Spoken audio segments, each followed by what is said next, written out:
Hello friends, I am Pravinder Randhawa Guru. You are watching my YouTube channel, that's Pravinder Randhawa Guru. तो इस video में जो video मैं हिंदी में बना रहा हूँ, पहले मैं हिंदी में बनाऊँगा, फिर इंग्लिश में इसका वर्जन तैयार करूँगा। तो इस वीडियो में मैंने जैसे कल नॉट गिवन और ट्रू फॉल्स नॉट गिवन किया था, तो उसी को मैं मतलब कि आगे एक्सटेंड कर रहा हूँ। आई थिंक कल मैंने 4 तक किया है, तो today I am going for 5, 6, 7, 8। तो मेरा ये सेट कंप्लीट हो जाएगा 1 to 8 वाला, तो 1 to 8 वाला। और सेकंड थिंग, ये जो टेस्ट है, जैसे कई people, it's a test 2 and book is Cambridge 16, जो न्यू पब्लिकेशन वाली बुक है आपकी कैम्ब्रिज की, टेस्ट 2। ये एकेडमिक वर्जन है, so remember one thing book का। So this is academic reading, but इसमें इफ़ेक्ट नहीं पड़ता। जो हमारे वो होते हैं टिप्स होते हैं, वो ऑलमोस्ट सेम होते हैं। तो जैसे मेरा 5, 6, 7, 8 था, 4 मैंने कल कंप्लीट किया, जिनके आंसर्स आपके सामने हैं। तो geoglyphs were created by people placing white chalk on the hill side.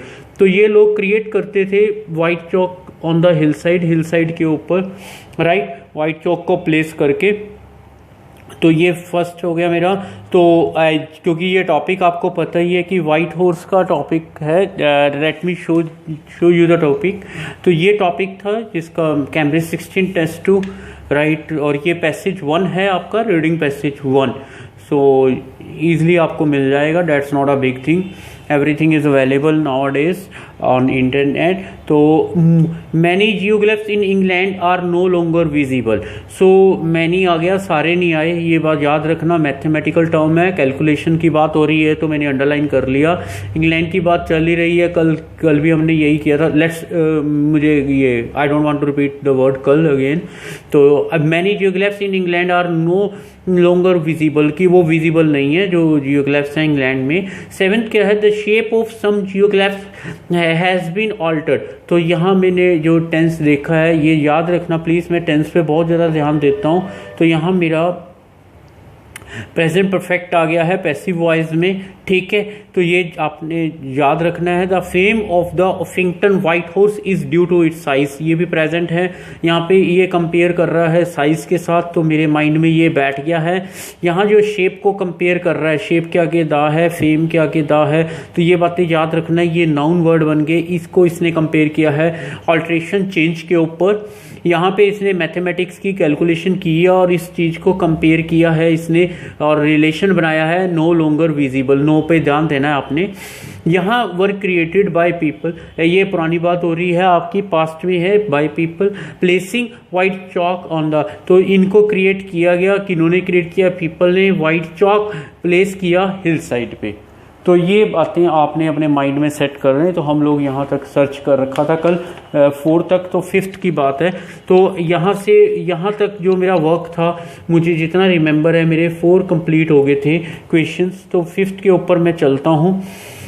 पहले 1 minute, let me set the page, 2 second please wait कीजिए।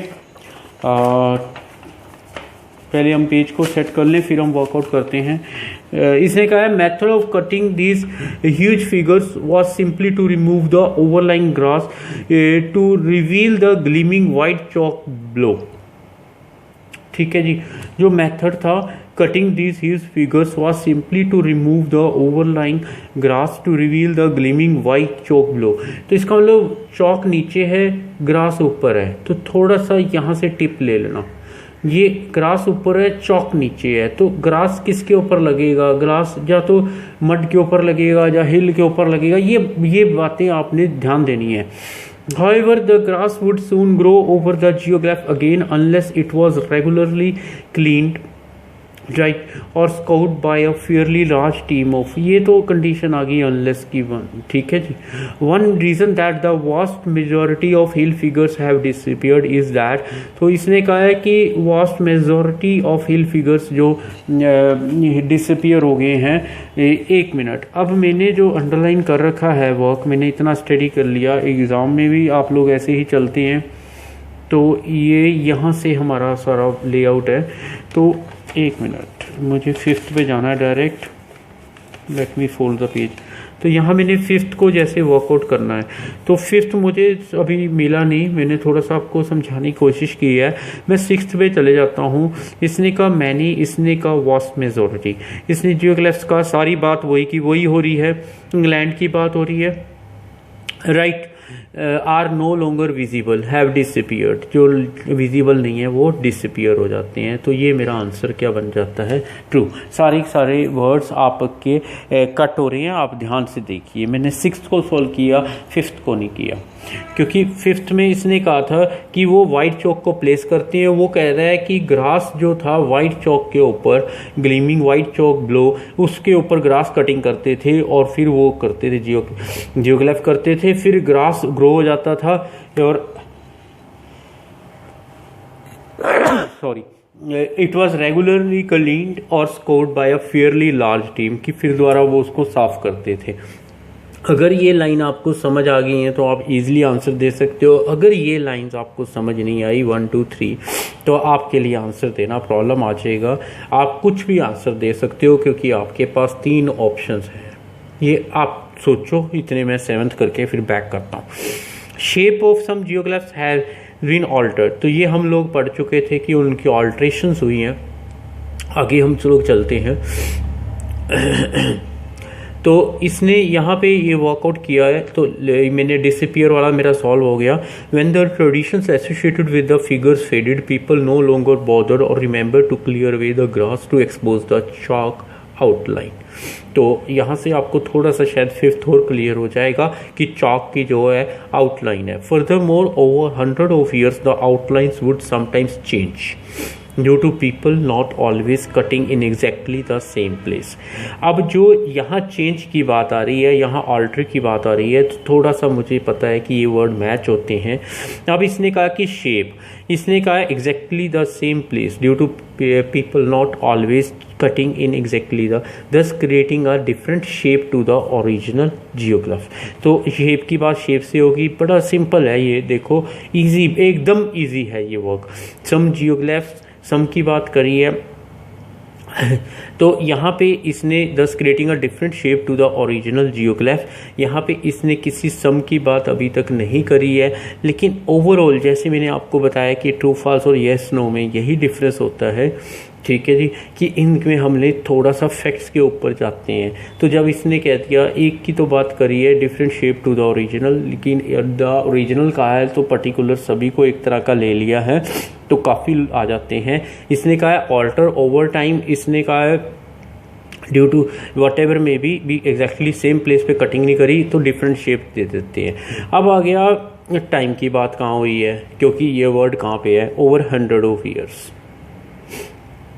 Right, the wood change. तो हर वर्ड आपका देखो मैच होएगा तो आंसर नेचुरली आपका बिल्कुल ठीक होएगा। अगर हम छोटी छोटी बातें भी पकड़ेंगे ना तो हमारा आंसर ज़रूर ठीक होएगा। अगर हम इन्हीं चीज़ों को इग्नोर कर देंगे कि जैसे अब मैंने ओवर टाइम आपको पकड़ा है, यहाँ पे मेरे को 100 ऑफ ईयर्स हो गया, तो मेरे ये दोनों मैच हो चुके हैं। बात मुझे मतलब कि बेसिकली मैंने आपको जब भी रीडिंग के मैं टिप्स देता हूँ जल्दी, यहाँ पे मुझे अपना माइंड तो चलाना ही चलाना है, बट मुझे अपना माइंड उस कॉपी वर्जन के अकॉर्डिंग चलाना है जिस बंदे ने ये बनाया, क्योंकि उसने ये जो 7th क्वेश्चन है बिल्कुल यहाँ से उठाकर यहाँ रख दिया। सिर्फ उस बंदे ने क्या हमारे साथ क्लेवरनेस की है कि उसने थोड़ी सी लैंग्वेज को घुमाया। आगे चलते हैं। The fame of the Uffington white horse is due to its size. अब हम साइज पकड़ते हैं इसका। The fact that any ancient hill figure survive at all England today is testament to the strength and continuity whatever may be. तो ये मेरा first page जो है कंप्लीट हो गया। आप देख लीजिए, इन्होंने आयरन एज की बात बता रखी है ब्रिटिश एरा की, तो वो इन्होंने टिप दे रखा है आपको कि अगर कोई मुश्किल वर्ड आ जाता है तो ये लोग इंडेक्स बना देते हैं। अब मेरा जो ये 8 है इसमें ही कह रहा है Uffington white horses due to its size is a unique stylised representation of a horse consisting of a long whatever may be this and this. ये चीज़ें चल रही हैं। The elegant creature almost melts into the, यहाँ इसका मतलब ये melts का यहाँ पे बड़ा क्लियर है कि वो बिल्कुल फिक्स है उसके अंदर, ठीक है। ये मेल्ट वो वाला मेल्ट ना ले लेना इसको, क्योंकि यही लैंग्वेज की वो है कि the amazing thing of this language is that कि वर्ड को एडजस्ट करना बहुत ईजी होता है। तो melts into the landscape the horse is situated this and this what ever may B, क्या आपको इतनी देर इसने इतनी इंट्रोडक्शन दी है इस चीज़ की, आपको कोई साइज वर्ड मिला या उससे रिलेटेड कोई वर्ड मिला? अगर मिला है तो अपना आंसर दे दीजिए, मैं आगे भी चलता हूँ। तो also surrounded by burial mounts, it is not far from the bronze this and this which bronze or which consists of more than 30 whatever may be, so make it difficult to see the यहाँ से आप देखते जाइए कोई size की बात हुई है, क्योंकि अगर इतनी दूर हमें जाने की नीड नहीं है। उसका रीज़न ये होता है, इसको भी आप एक टिप मान के चलिए, मैं पढ़ता जाऊँगा तो ये पूरा मेरा जो एंड तक चले जाएगा। बट इसमें देखो 99.9% क्या होता है कि जैसे मैं कल बात कर रहा था, अभी मैंने 7th का 8th के क्लोज रिलेशन होता है, ऐसे ही मुझे सॉल्यूशंस में भी क्लोज रिलेशन होता है। अगर क्योंकि अभी आपने जो मैंने क्वेश्चंस आपके साथ सॉल्व किए हैं वो 8 तक हैं, इसके बैक पे जो मैंने फ़ोटोकॉपी की हुई है डैट इज़ फ्रॉम 9 to 13, अभी ये भी इनमें से निकलने हैं। और मेरा जो पैसेज है देखो ध्यान से, ये यहाँ आके मेरा एंड हो जाता है। तो इसका मतलब 9 to 13 भी उसने या तो इधर से बनाए हैं, कहीं से भी बनाए हैं। कैम्ब्रिज का जो पैटर्न है उसको तो ये लोग ब्रेक करेंगे नहीं, ठीक है। तो इतना मैं अगर पढ़ता है मेरा टाइम वेस्ट हो जाएगा। हम लोग क्या करते हैं एग्ज़ाम पॉइंट ऑफ व्यू से, अब एक बात ध्यान रखना, मैंने 5th नहीं अभी तक सॉल्व किया, वो मैं कर देता हूँ कि हम लोग इसको, जब मुझे साइज़ यही मिला इंट्रोडक्शन में, तो मैं एक बारी तो इसको नॉट गिवन दे दूँगा। अगर इनकेस मुझे आगे मिलेगा तो मैं देखूंगा, नहीं तो मेरा टाइम वेस्ट होएगा। क्योंकि अब मुझे जब ये चीज़ सॉल्व करनी है ये वाले, तो नेचुरली मैं उस टाइम भी पढ़ूंगा ये जैसे जो भी लिख रखा है, ये देखो आपको सॉल्यूशंस अपने आप मिलने लग जाएंगे। क्योंकि आप इस एक मुझे यहाँ से टिप मिल जाता है, भाई पिछला पार्ट मेरा पूरा हो गया, मुझे अगले पार्ट पे जाना है। तो ये बातें आपने याद रखनी है, क्योंकि यही चीज़ें जो आपका टाइम वहाँ पे सेव करती हैं, ठीक है। अगर मैं ये तो मेरा था 8 की बात जिसको मैंने आंसर दे दिया।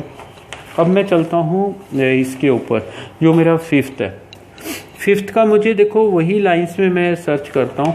देखो यहाँ पे क्या है कि जो इसने कहा कि वो वाइट चॉक से बनाते थे, मुझे नहीं पता कि ये वाइट चॉक था या नहीं था क्या था, ठीक है। लेकिन मैंने जो लाइन यहाँ पे पढ़ी है क्योंकि फैक्ट्स के ऊपर, तो ये कहता है कि ग्लीमिंग वाइट चॉक ब्लो है। तो मुझे इस ब्लो में यहाँ पे जो मुझे ये वर्ड मिला है, इससे मुझे ये पता लग रहा है कि या तो वो हिल वाइट चॉक की थी या कोई और रीज़न था, लेकिन वो वाइट चॉक से वो हिल साइड पे नहीं बनाते थे। क्योंकि उसने देखो बड़ा क्लियर किया आपको, मैंने आपको यहाँ जो डायग्राम बनाया था वहाँ समझाने की कोशिश की है कि वो पर्सन क्या कहना चाह रहा है, उसको बड़ा क्लियर है। उसने white chalk on the hill side placing, white chalk place करते थे हिल साइड पे। वो कहता है ग्रास को रिमूव करते थे तो वाइट चॉक नीचे से निकलता था। रिवील का मतलब दर्शाना, मतलब कोई भी चीज़ है बाहर निकालना, ठीक है। However the grass would soon grow over the geoglyph again unless it was regularly cleaned और scout by a fairly whatever may be. तो उसने ये बात की हुई है आपके आगे, जब उसने क्लियर कर रखा है आपको कि मतलब कि पीपल जो प्लेस नहीं करते, कोई आपको वर्ड नहीं मिल रहा। हाँ, वाइट चॉक की ड्राइंग है, इसमें कोई डाउट नहीं है। क्या वो वाइट चॉक हिल होती है क्या है, वो आप लोगों को खुद समझ जाना चाहिए। इसलिए इसका आंसर क्या होएगा मेरा, फॉल्स, राइट। तो ये मेरा आंसर फॉल्स है, दैट्स द रीजन। तो ये चीज़ें आपने बड़े ध्यान से करनी है। जैसे मुझे 5th में पहले लगा कि मैं डाउट में हूँ, मैं आपको क्लियर नहीं कर पाया, मैं 5th को ड्रॉप कर दिया, मैं 6th पे चला गया। 6th मेरा सॉल्व इजी हो गया, 7th मेरा इजी सॉल्व हो गया, 8 मेरा जो था मुझे नहीं मिला। जब मुझे साइज ही नहीं मिला तो मैंने अपना टाइम क्यों वेस्ट करना। उसका रीज़न मैंने आपको बता ही दिया। उसका रीज़न ये है, ये जो शीट में है ये भी सॉल्व करनी है अभी आपके साथ, तो ये शीट उसका रीज़न है, ठीक है। तो इस तरह, क्योंकि 9 to 13 आपके सामने है, ये देखो आप स्क्रीन के ऊपर, तो 9 to 13 है। तो जब ये रीज़न मुझे पता लग गए, हर चीज़ पता लगती जा रही है, तो मैं क्यों टेंशन लूँ, राइट। तो क्योंकि मैं इसी चक्कर में कि एक क्वेश्चन के पीछे या एक क्वेश्चन में अपना टाइम वेस्ट कर ही जाऊँ। तो अब आप मतलब पॉइंट ये है ना कि मुझे वर्कआउट करना है, टाइम भी सेव करना है, और विद इन 1 आवर मुझे उनको टेस्ट वापस मैंने नहीं करना, वो खुद मेरे से ले जाएंगे, स्नैच कर लेंगे वो आपसे आंसर शीट और राइट। तो ये बात आपने याद रखनी है वहाँ पे। They will not give you additional second also, right, they will not give. तो कोई आपको नहीं देगा 1 सेकंड भी. So remember one thing, and you are watching YouTube channel that's Parvinder Randhawa Guru. Please like, comment, share my YouTube channel. That is right. Above all, there is a super thanks button, so try to punch that button also if you like to be. So उसमें क्या होएगा कि मुझे लगेगा कि मैं कुछ मेहनत कर रहा हूँ तो आपको बेनिफिट हो रहा है. That's my point, right. Else it depends on you, right. My dear, you are one of the best fellow in this world, so remember one thing. Thanks once again for watching this video.